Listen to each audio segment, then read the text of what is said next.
আজি মোৰ জীৱনৰ পাৰ্ট 3 কাহিনী মই অলপকৈ কৈছিলোঁ বেছি শ্বৰ্ট হোৱাৰ কাৰণে আকৌ মই 3 পৰাই ষ্টাৰ্ট কৰিছোঁ আৰু যেতিয়া মই কাহিনীটো অকণমান শ্বৰ্ট হয় বহুতে মোক কয় অকণমান দীঘলীয়াকৈ দিব লাগে এনেকৈ ইমান শ্বৰ্ট কৰি দিলে ভাল নালাগে তেনেকৈ কয় গতিকে আজি মই অকণমান দীঘলীয়াকৈ কওঁ আৰু কওঁ বুলি একদম খানা চানা খাই এতিয়া মই বহি ল'লোঁ এতিয়া ৰাতি মই ভিডিঅ'টো আৰম্ভ কৰিছোঁ 11টা বাজে আৰু 5 মিনিট বাকী আছে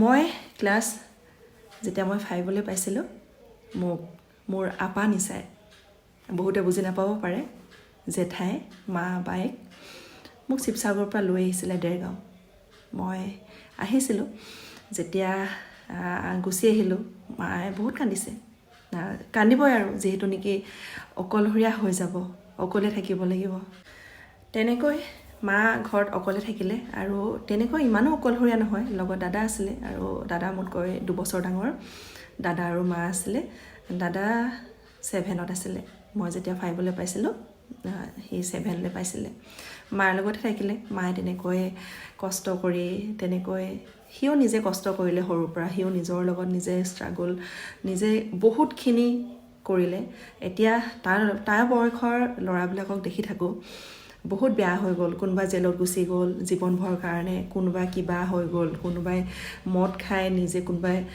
ঢুকাই গ'ল কোনোবা নোহোৱা হৈ গ'ল কিন্তু সি নিজক নিজে ইমান কষ্ট কৰিলে নিজক লৈ ইমান ষ্ট্ৰাগল কৰিলে সি আজি যিটো জেগাত আহি নিজে কাম কৰি আছে হয়তো বেলেগ খুব কম ল'ৰা আছে আৰু হয়তো মোৰ দাদাৰ কথাই কৈ আছোঁ বৰ্তমানখিনি অকণমানকৈ কৈ দিছোঁ বাকী মোৰ কাহিনীটোতো এতিয়া আৰম্ভ কৰিমেই সি এতিয়া যিটো মানে যেনেকৈ নিজৰ কষ্টত নিজে যেনেকৈ এতিয়া চাকৰি কৰি আছে হয়তো BA MA বা কোনোবাৰ ইঞ্জিনিয়াৰিং কৰাৰ পাছতো কোনোবাই ডক্টৰ পঢ়াৰ পাছতো চাগে সেইখিনি উপাৰ্জন কৰিবলৈ সেইটো সামৰ্থ্য হোৱা নাই সি চাগে সেইটো ভগৱানৰ খেল সি যোনটো পজিশ্যনত কাম কৰি আছে হয়তো বহুত ভালকৈ খাই আছে কৰি আছে লগত মাও আছে আৰু মইতো আপোনালোকক মোৰ গোটেই লাইফৰ কিবা কিবি দেখাই থাকোঁ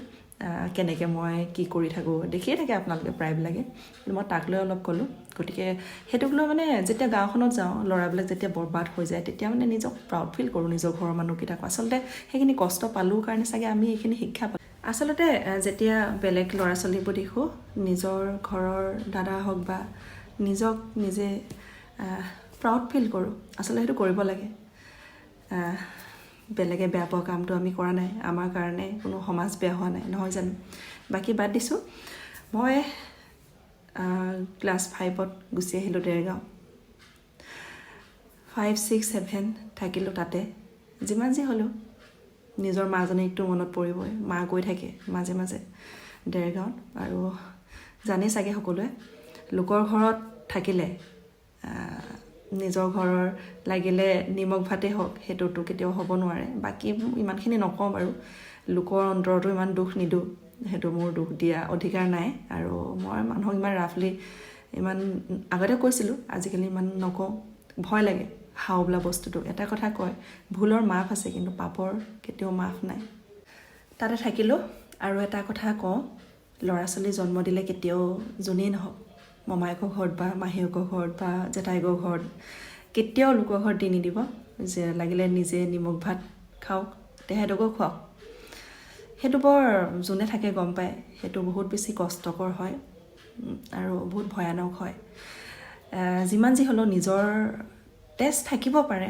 কিন্তু নিজৰ পেটৰ পোৱালি বা বেলেগৰ পেটৰ পোৱালি সেইটো বহুত এটা বেলেগ ধৰণৰ হৈ পৰে আৰু ক'ব পাৰে যে মোৰ বাইদেউ ছোৱালী মোৰ ভণ্টি ছোৱালী বা যিয়ে নহওক মৰমত বহুত ৰাখোঁ কিন্তু আচলতে দেখুওৱা মৰম হ'ব পাৰে কিন্তু অন্তৰৰ ফালৰ পৰা সেইটো কেতিয়াও নাথাকে সেইটো জানো বাকী মই 7লৈকে তাতে থাকিলোঁ যেতিয়া মই 7ৰ পৰা ক্লাছ 8লৈ পাইছিলোঁ মায়ে মোক আকৌ লৈ আহিলে ঘৰত যিহেতু নেকি মাও অকলশৰীয়া দাদাও পঢ়ি আছিলে সি নিজে কষ্ট কৰি সি নিজে পঢ়িলে সি নিজে পঢ়া শুনা কমপ্লিট কৰিলে সি কমপ্লিট কৰি সি গুচি গ'ল বেংগলোৰ। সি বেংগলোৰ গুচি গ'ল। সি তেনেকৈ বাহিৰে পঢ়া শুনা কৰিলে। তাৰপৰা মই আচলতে খুব বিহু নাচিছিলোঁ। যেতিয়া মই ঘৰত আহিছিলোঁ, প্ৰথম মই গাঁৱৰ বিহু টীম এটা আছিলে, তেনেকৈ নাচিলোঁ। তাৰপিছত ভাল টীম দুটামান, নিমাইজান, সৰুচমুখী, ৰংঘৰ,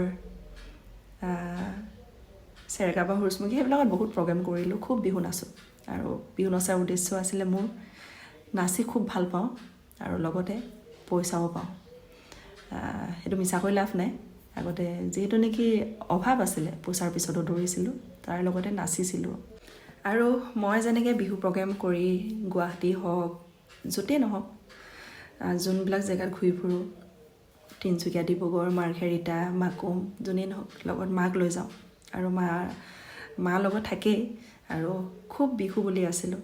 আৰু শিৱসাগৰত প্ৰত্যেকটো টীমে তেতিয়াতে চিনি পাইছিলে আৰু প্ৰত্যেকটো টীমৰ লগতে কণ্টেক্ট আছিলে আৰু চবে জানে জিতা বুলি। এতিয়া কোনোবাই জানে নাজানে নাজানো, এতিয়া জেনেৰেশ্যন বেলেগ। তেতিয়াতে 2015-16লৈকে নাছিলোঁ, বিহু নাছিলোঁ খুব। আৰু মেট্ৰিক দিয়া টাইমতো মই গুৱাহাটী এটা টীমৰ লগতে নাচিছিলোঁ, বৰদৈচিলা বুলি। তেনেকৈ নাছিলোঁ, লগত মা থাকেই। আৰু বাহিৰত যাওঁ, উৰিষ্যা, কেলকাতা, এইবিলাকত প্ৰগ্ৰেম কৰোঁ। তাৰপাছত প্ৰগ্ৰেম কৰি আৰু পঢ়িও আছিলোঁ তাৰ মাজত। আৰু সেই টাইমত এনেকুৱা আছিলে, পইচাটো বাৰু পাওঁৱেই। সেইখিনি পইচা মোৰ মনত এটাই ভাবিছিলোঁ যে মোৰ মায়ে ইমান কষ্ট কৰিলে, ইমান কষ্ট কৰি ইমান ডাঙৰ দীঘল কৰিলে। এটাই সপোন আছিলে, মাক কেনেকৈ সুখী কৰিব পাৰোঁ, যিখিনি বস্তু অভাৱ পাইছিলে সেইখিনি কেনেকৈ দিব পাৰোঁ। তেতিয়াতে কোনো ল'ৰাৰ কিবা নাছিলে যে কোনোবা ল'ৰা ভাল পাম কিবা, সেইবিলাক একেবাৰে নাছিলে। কোনোবাই বদনাম কৰিব পাৰে, নিজেতো জানো। আৰু মায়ে মোক সদায় কৈছিলে যে বিয়া হোৱাটো ডাঙৰ কথা নহয়, কিবা ডাঙৰ কথা নহয়। বহুত ল'ৰা দেখাইছিলে, কিবা দেখাইছিলে, আৰু মোৰ চখ নাই বিয়া হোৱা। সদায় মই এটাই ভাবিছিলোঁ, নিজৰ ভৰিৰ ওপৰত কেনেকৈ মই থিয় হওঁ, কেনেকৈ মই মোৰ মাক সুখী কৰিব পাৰোঁ। লগতে মই বাকী যিমান মোক এতিয়া ঘৰৰ মানুহখিনিয়ে ক'ব যে ঘৰৰ মানুহখিনিক যদি মই অকণমান সহায় কৰিব পাৰোঁ, সেইটো নিচিনা আৰু সুখ কি আছে। ঘৰৰ বাকী মানুহবিলাকৰ ইমান ঠিক নাছিলে, তথাপিও মই সদায় ভাবোঁ যে কেনেকৈ মই অকণমান সুখ দিব পাৰোঁ। এতিয়াও ভাবোঁ বাৰু, আগতে বুলি নহয়, কিন্তু আগৰ পৰাই মোৰ মনৰ ধাৰণা এনেকুৱা আছিলে, বেলেগ ল'ৰা ছোৱালীবিলাকৰ লগত নিমিলে, বেলেগ ছোৱালীবিলাকৰ লগত নিমিলে। তেতিয়াতে বহুত সৰুৰ পৰা আচলতে কষ্ট কৰিলোঁ, বহুত সৰুৰ পৰা যিখিনি পালোঁ। মই ক্লাছ 5ৰ পৰা মই নজনা কাম একো নাছিলে। ভাত বনোৱাৰ পৰা, ধান ৰোৱা, কঠীয়া ৰোৱাৰ পৰা, ধান কাটাৰ পৰা নজনা একো নাছিলে। আৰু ইমানেই নিজে মেচিয়ৰ্ড হৈ গ'লোঁ, ইমান ডাঙৰ খুব বয়স সৰু, কিন্তু ডাঙৰ চিন্তাবিলাক কৰোঁ। সেইটো আচলতে পৰিৱেশে কৰে বুলি কয়। আচলতে মোৰ পৰিৱেশ খুব বেয়া পৰিৱেশৰ মাজতে আহিছিলোঁ। মোৰ মাহঁতেও কোনোদিন শিকোৱা নাছিলে যে তই এইটো হয় সেইটো হয়, কিন্তু মোৰ বেয়া পৰিৱেশৰ মাজত আছিলোঁ, হয়, কিন্তু মনৰ ধাৰণাবিলাক বেলেগ আছিলে। মানুহে কিছুমানে কয় যে বেয়া পৰিৱেশত ডাঙৰ দীঘল হ'লে খুব বেয়াই হ'ব, আৰু ভাল পৰিৱেশত ডাঙৰ দীঘল হ'লে ভাল হ'ব। আচলতে মিছা কথা, মনৰ ওপৰত কথা। নিজে বান্ধি ল'ব লাগিব, মই এইটো হ'ম, মই এইটো কৰিম। মোৰ পৰিৱেশ খুব বেয়া আছিলে, কোনো ভাল নাছিলে ক'বলৈ গ'লে। কিন্তু মই নিজে জানো মই কি কৰিছোঁ, কি কৰা নাই, কি ভাল কৰিছোঁ, কি বেয়া কৰিছোঁ। গতিকে মই নিজে প্ৰাউড ফিল কৰোঁ, মই ভাল হয়। কাৰণ মই মানুহক লৈ একো বেয়াই কৰা নাই। নিজক বেয়া বুলি কিয় ভাবিম? হয়, খঙত কাৰোবাক গালি দিব পাৰোঁ, সঁচাত চিঞৰিলে মানুহে এনেও বেয়া পায়, সঁচাত কওঁ। বাকী মোৰ তেনেকুৱা একো নাই। এইটোৱে মোৰ পাৰ্ট 3 কাহিনী। বাকী মই পঢ়া শুনা কৰি মই থিয়েটাৰত গৈছিলোঁ।